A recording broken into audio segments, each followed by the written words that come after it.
আসসালামু আলাইকুম, welcome to my another vlog. কোরবানির জন্য গরু কেনা হয়ে গেছে, তাই গরু দেখা শেষ করেই ভাবলাম আমার শ্বশুর শাশুড়ির সাথে দেখা করে আসি। ওনারা এবার ঢাকা ঈদ করছেন বলে দেশের বাড়িতে আর ঈদ করতে যাওয়া হয়নি, ঢাকাতেই আছি। But trust me, Dhaka Eid করতে আমার একদম ভালো লাগে না।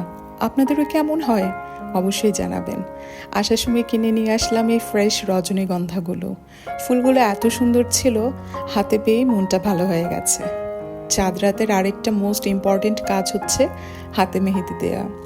আগে যখন আমরা ছোট ছিলাম তখন আমরা ঘুরতাম বড় আপুদের পেছনে পেছনে মেহেদি দিয়ে দেওয়ার জন্য, আর এখন যখন বড় হয়েছি তখন ছোটরা এভাবেই আসে মেহেদি দেওয়ার জন্য। বাট আমি অত ভালো মেহেদি দিতে পারি না, কিন্তু ট্রাই করতে দোষ কি।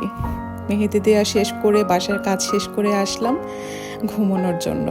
কালকে ঈদ, সবাইকে ঈদের অনেক অনেক শুভেচ্ছা। আল্লাহ আমাদের সবার কোরবানি কবুল করুক। এই বলে শেষ করছি আজকের মতো। আল্লাহ হাফেজ।